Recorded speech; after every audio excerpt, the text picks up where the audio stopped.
Good morning Revanth Reddy sir. నేను ఒక DSC ఆస్పిరెంట్ని. నేను డైట్ ఆస్పిరెంట్.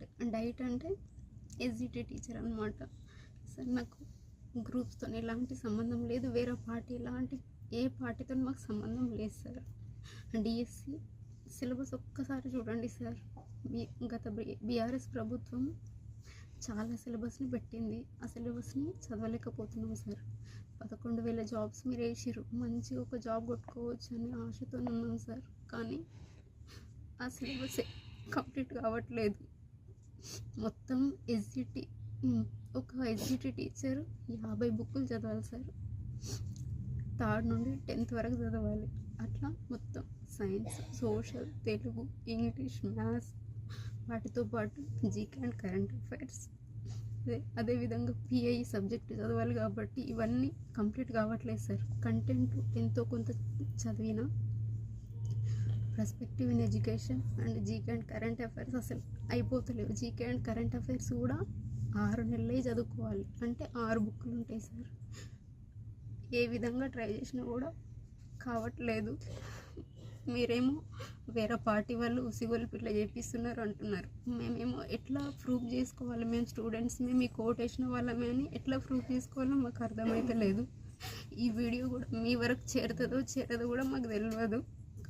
కానీ ఈ వీడియో మీకు చేరాలి అని మనస్ఫూర్తిగా కోరుకుంటూ కనీసం ఒక 2 నెలలైనా పోస్ట్పోన్ చేయాలని కోరుకుంటున్నాను sir. Thank you. Good morning CM Revanth Reddy sir. నేను ఒక డిఎస్సి ఆస్పిరెంట్ని సార్. నేను ఈరోజు మీతో ఒక 5 నిమిషాలు మా బాధను పంచుకోవడానికే నేను ఈ వీడియో చేస్తున్నాను. ఎందుకంటే ప్రతి ఒక్కరము ఇంత మానసిక బాధను భరించలేకపోతున్నాం. మీ దాకా మేము ఈ వీడియోస్తో వచ్చాము అంటే మేము మానసికంగా ఎంత క్షోభపడుతున్నామో మమ్మల్ని అర్థం చేసుకోండి సార్. మేము డిఎస్సికి వాయిదా కావాలని అడుగుతున్నాం. ఎందుకంటే మాకు టెట్ పెట్టారు సార్, డిఎస్సి పెట్టారు. మా నిరుద్యోగుల ఉనికిని గుర్తించిన గొప్ప మనిషి మీరు సార్. మా నిరుద్యోగుల అనేవాళ్ళు ఒకరున్నారు. వాళ్లకు సపోర్టింగ్గా నేను ఉండాలి, నిరుద్యోగుల తరపున నేనున్నాను రేవంత్ అన్నని అని చెప్పి మాకు ముందు నిలబడ్డారు సార్. అలాంటి మీ గొప్ప మనసుకి మేము పాదాభివందనాలు చేస్తాం సార్. కాకపోతే ఈరోజు మేము అదే డిఎస్సిని వాయిదా వేయమని ఎందుకు అడుగుతున్నామంటే మాకు సమయం సరిపోతలేదు సార్. టెట్కి డిఎస్సికి 25 రోజుల సమయం ఉంది. ఆ 25 రోజుల సమయాన్ని మేము మధ్యలో హెచ్డబ్ల్యూఓ ఎగ్జామ్ రాసాము, డిఏఓ ఎగ్జామ్ రాసాము, చదవడానికి సమయం సరిపోవట్లేదు సార్. మేము మా syllabus, TET syllabus, DSC syllabus same కాదు సార్. మాకు డిఎస్సి సిలబస్లో ఉన్న పిఐఈ సబ్జెక్టు, ఈ బుక్ ఒక్కటి చదవడానికి, మేము పిఐఈ సబ్జెక్టు చదవడానికి మాకు 30 రోజుల సమయం పడుతుంది సార్. అంటే మేము మానసికంగా చాలా క్షోభ అనుభవిస్తున్నాం సార్. మేము ఎవరితోని మాకు సంబంధం లేదు, ఏ రాజకీయ పార్టీలతో మాకు సంబంధం లేదు. ఎందుకంటే మేము నిరుద్యోగులం సార్. మేమందరం పేదవాళ్ళం, పేద బతుకులు మాయి. మేము జాబ్లు వస్తేనే మా బతుకులు మారుతాయి సార్. మా బతుకులు మార్చనీకి వచ్చిన ఒక గొప్ప మనిషి సార్ మీరు.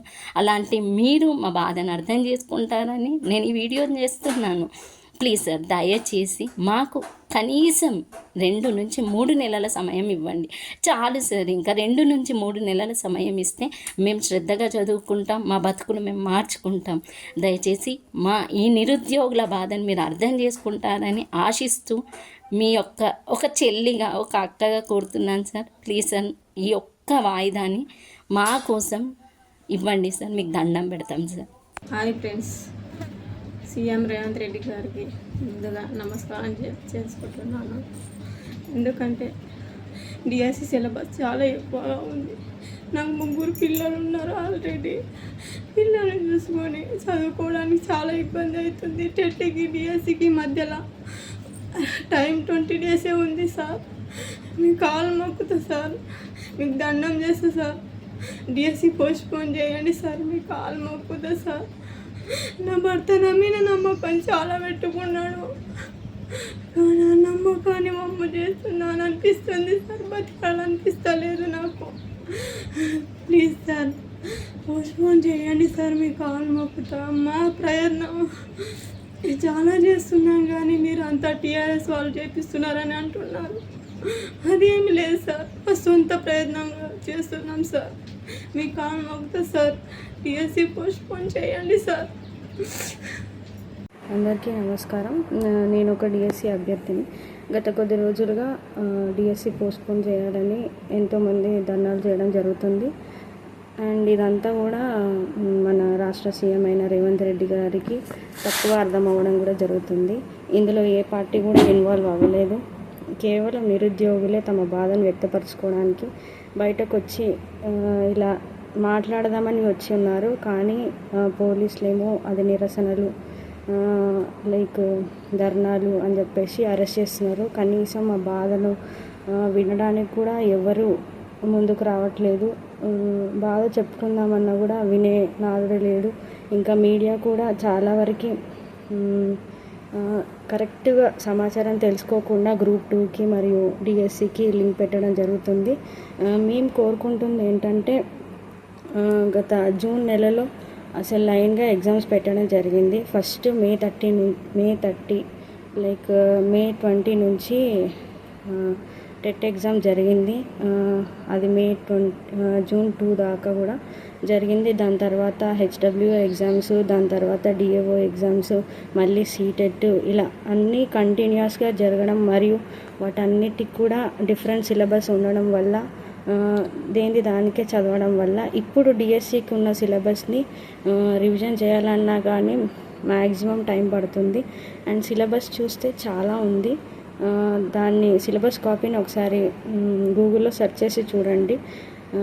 దెన్ ఆఫ్టర్ ఆ కంటిన్యూస్ ఎగ్జామ్ వల్ల మెంటల్ ప్రెషర్కి గురయ్యి సరిగ్గా చదవలేకపోతున్నాము. ప్లస్ డిఎస్సి కూడా కొద్దిగా ముందుకు పోస్ట్పోన్ చేస్తే మాత్రం చదువుకోవడానికి అవకాశం ఉంటుంది.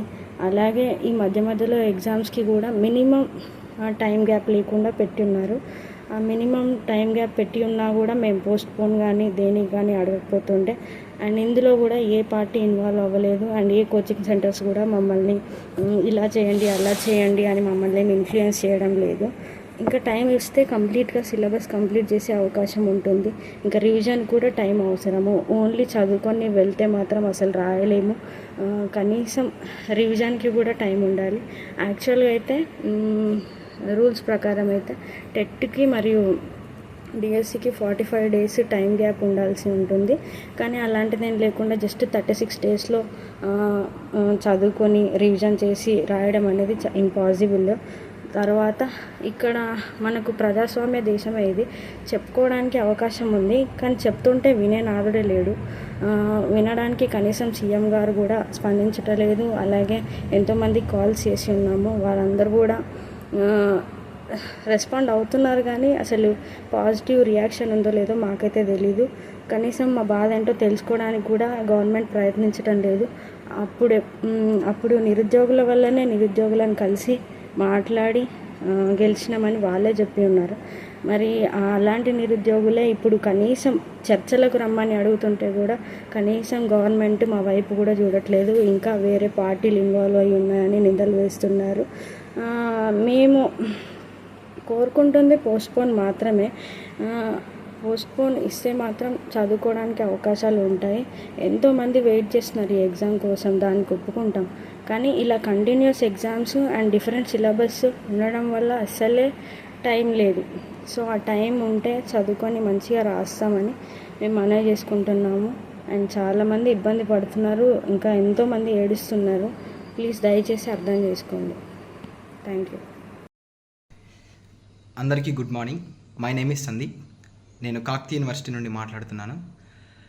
మేము ఎందుకు డిఎస్సిని పోస్ట్పోన్ కావాలని కోరుకుంటున్నామంటే టెట్ ఎగ్జామ్ మే 20 నుండి జూన్ 2 వరకు జరిగింది. రిజల్ట్స్ అనేవి జూన్ 12కి వచ్చినాయి.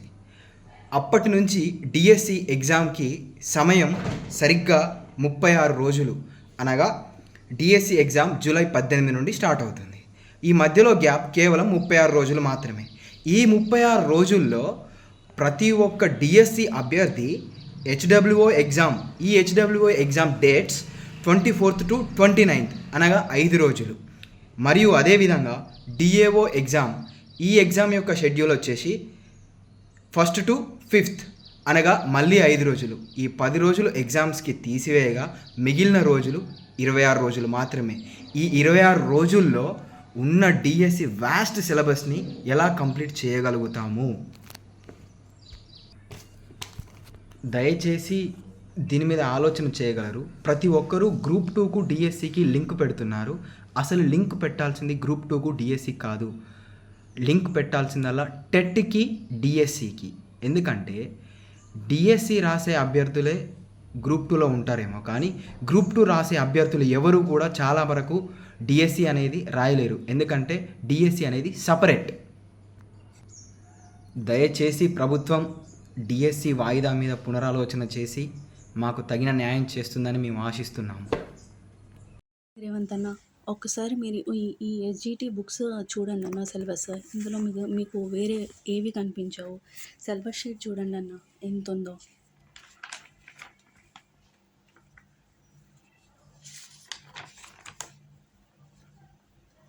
ఇంగ్లీష్ కంటెంట్ అన్న, ఇది మ్యాథ్స్ కంటెంట్, సైన్స్ కంటెంట్ అన్న, ఇది కూడా సైన్స్ కంటెంట్, ఇది కూడా సైన్స్ కంటెంటే, ఇది సైన్స్ కంటెంట్, ఇది సోషల్ స్టడీస్ అన్న కంటెంట్, ఇది హిస్టరీ, ఇది సివిక్స్, ఇది ఎకనామిక్స్ అన్న, ఇది తెలుగు మెథడాలజీ అన్న, ఇది మనకు అవసరం లేదన్న, బెంగాలీ మెథడాలజీ, ఇది మ్యాథ్స్ మెథడాలజీ అన్న, ఇది కూడా మ్యాథ్స్ మెథడాలజీ, ఇది చూడండి అన్న science methodology, science social methodology అన్న. ఇది సిలబస్ అన్న, 18 పేపర్స్ ఉందన్న. చదవనికే ఎంత టైం పడుతుంది మీరు చూడండి. ఈ బుక్స్ చూడండి అన్న, మెథడాలజీ బుక్స్ అన్న, 15 మార్క్స్కి ఇన్ని గనం బుక్స్ చదవాలన్న. ఇందులో కూడా ఉందన్న. ఇన్ని బుక్స్ చదవడానికి 1 మంత్ ఎట్లా సరిపోతుందన్న? రివిజన్కి కూడా కొంచెమైనా టైం కావాలి కదన్న. కొంచెం ఆలోచించండి అన్న.